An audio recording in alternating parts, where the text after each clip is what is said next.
Gavin terdiam, sudah waktunya bagimu untuk melepaskan dendammu. Namun, Ibu Putri berkata, apakah kamu tahu acara apa dalam beberapa hari ini? Gavin berhenti. Saya tidak akan pernah melupakan hari itu 12 tahun yang lalu. Sedikit kesedihan dan kebencian memenuhi mata Ibu Putri. Gavin menarik napas dalam-dalam dan menatap Bunda Putri. Ibunya telah membayar harganya dengan nyawanya. Mengapa kalian berdua masih terpaku pada masalah ini? Sudah saatnya melepaskan semuanya. Kakek Andre berkata, dia adalah ibu yang buruk.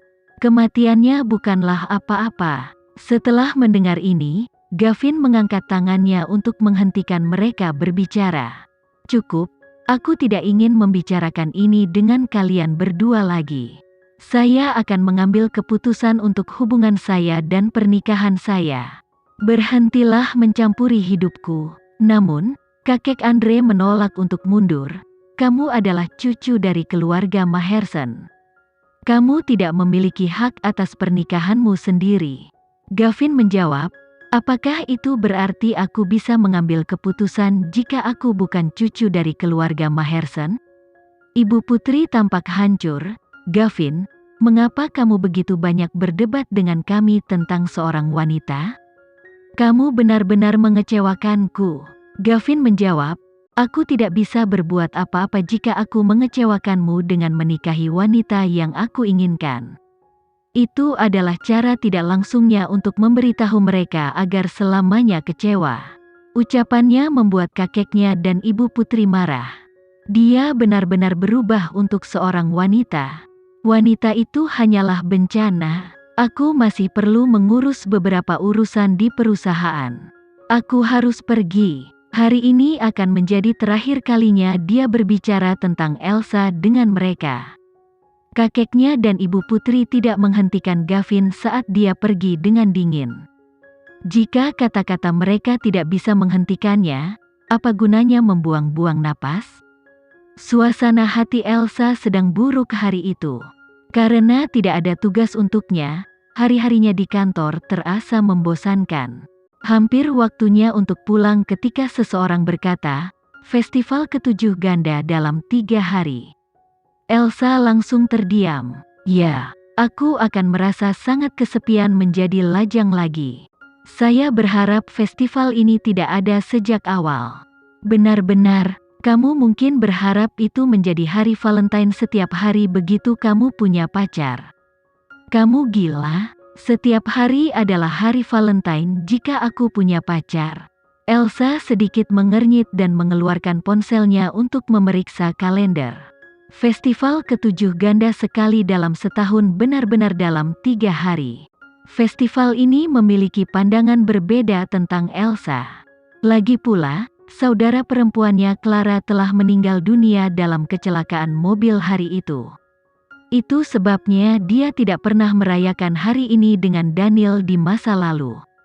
Elsa secara naluriah mengemasi barang-barangnya dan pergi setelah dia mendengar percakapan rekan-rekannya. Dia menuju ke resepsionis untuk keluar. Secara kebetulan, Direktur Siren juga ada di sana. Wanita itu merasa senang melihat betapa sedihnya Elsa. Dia bertanya, kamu terlihat sangat sedih, Elsa. Apakah kamu ingin saya memberimu cuti 2 hari untuk beristirahat? Setelah mendengar ini, Elsa berhenti dan bertanya, apakah kamu akan memperbolehkan, kalau saya cuti? Direktur Siren mengangguk, tentu saja, aku akan menyetujui cutimu tidak peduli berapa lama. Elsa berkedip dan menganggukkan kepalanya, kemudian, dia berkata, oke, saya ingin mengambil cuti pada hari festival ke-7 ganda. Terima kasih, Direktur. Aku akan pulang sekarang. Dengan cemberut, dia melihat Elsa berjalan pergi dan membuka mulutnya untuk mengatakan sesuatu. Namun, dia mendapati dirinya kehilangan kata-kata. Butuh beberapa saat baginya untuk kembali ke akal sehatnya. Dia melihat ke resepsionis dan bertanya, apa artinya ini? Dia hanya mengambil cuti sehari di Double Seven Festival. Bukankah dia putus dengan pacarnya? Apakah ini berarti Elsa memalsukan kesedihannya sepanjang waktu? Hanya untuk mengambil cuti? Kedengarannya tidak benar. Matanya pagi itu sangat sembab. Jelas bahwa dia baru menangis semalaman. Setelah mendengar ini, resepsionis merenung sebelum berkata, mungkin dia tidak tahan melihat semua romansa mengudara di Double Seven Festival. Itu sebabnya dia ingin mengambil cuti hari itu. Direktur Siren segera menganggukkan kepalanya, kamu betul itu. Elsa tidak peduli apa yang dipikirkan Direktur Siren dan yang lainnya. Festival ketujuh ganda jatuh pada hari Jumat tahun itu. Dia masih memikirkan alasan untuk mengambil cuti ketika orang menyarankannya.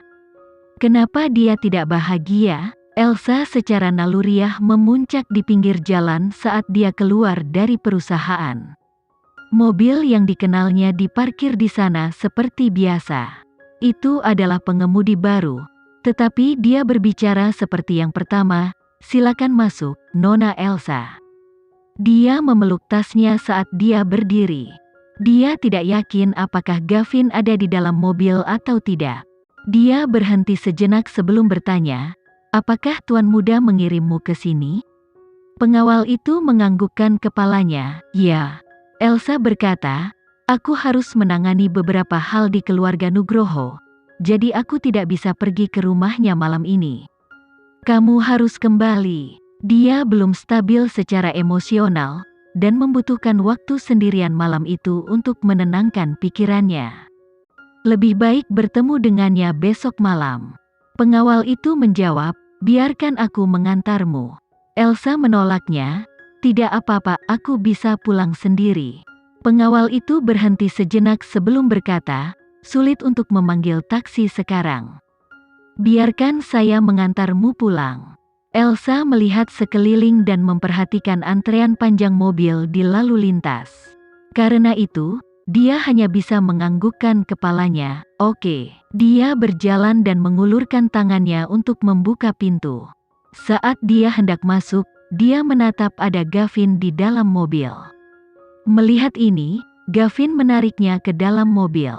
Seluruh tubuhnya menegang seolah-olah dia sedang duduk di atas tikar jarum. Kenapa kamu di sini juga? Elsa merasa seperti baru saja ditipu. Lagi pula, dia benar-benar mengira dia tidak ada di sini. Gavin bermaksud untuk memikat Elsa ke dalam mobil. Kalau tidak, dia mungkin akan mengabaikannya dan pergi. Gavin berkata, aku di sini untuk menjemputmu dari kantor. Saat dia menghirup aroma rambutnya dan bau tubuhnya yang manis, dia tidak bisa menciumnya. Elsa bergidik saat dia merunduk. Gavin mengangkat pandangannya dan menatapnya tanpa daya. Dia berbisik, apakah kamu masih marah padaku? Dia tidak punya hak untuk marah. Saat pikiran itu terlintas di benaknya, dia menggelengkan kepalanya dengan lembut dan menjawab dengan lembut, tidak.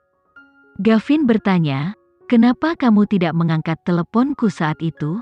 Elsa menjadi, ponsel saya dalam mode senyap, jadi saya tidak tahu. Gavin mengulurkan tangannya dan mengangkat dagunya, membuatnya menatap matanya. Gavin menjawab dengan nada lembut namun tegas, percayalah padaku. Aku benar-benar tidak berbohong padamu tadi malam. Saya tidak punya pilihan selain melakukan apa yang saya lakukan kemarin. Itu tidak akan terjadi lagi di masa depan, oke? Elsa hampir menangis. Dia tidak tahu apakah harus mengangguk atau tetap diam. Dia memiliki komplikasinya sendiri, dan mungkin tidak ada yang bisa dia lakukan kemarin. Bahkan, dia pasti dimarahi karena dia juga. Dia tiba-tiba mulai mempertanyakan dirinya sendiri. Apakah dia membuat pilihan yang tepat untuk berkencan dengannya? Dia percaya padanya namun tidak yakin, apakah dia harus mengatakan itu padanya. Dia terkoyak oleh konflik batinnya, terjebak dalam lingkaran kebingungan dan ketidakpastian yang tak ada habisnya. Elsa berkata lagi, bisakah kamu memberiku waktu untuk berpikir? Dia menatapnya dan berbisik lembut. Sedikit keterkejutan melintas di mata Gavin, dia masih tidak percaya padanya. Meski begitu, dia tidak akan menyerah padanya. Keheningan yang canggung jatuh saat keduanya saling menatap. Akhirnya, Gavin menyerah dan mengangguk, "Oke." Mobil melaju dengan mantap, tetapi keduanya tetap diam. Suasana menjadi sedikit tegang. Selang beberapa waktu, mobil berhenti di depan villa keluarga Nugroho. Elsa menghela nafas lega dan mengulurkan tangannya untuk membuka pintu. Tepat sebelum dia turun, Gavin tiba-tiba bertanya, "Apakah kamu menginginkan sesuatu untuk festival ke-7?" Tubuh Elsa menegang saat mendengar ini. Dia ragu-ragu sejenak sebelum dia menundukkan kepalanya dan berkata, "Menurutku tidak pantas bagi kita untuk merayakan festival ini." Sekian dulu ya video kali ini, kita lanjutkan lagi videonya di lain waktu. Oh iya, bagaimana menurut kalian? Semoga bisa sedikit menghibur kalian semua. Untuk teman-teman yang baru nonton, jangan lupa subscribe ya, hehehe.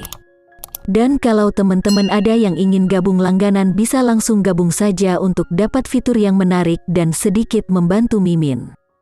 Terima kasih banyak sudah menonton, sampai jumpa lagi, bye.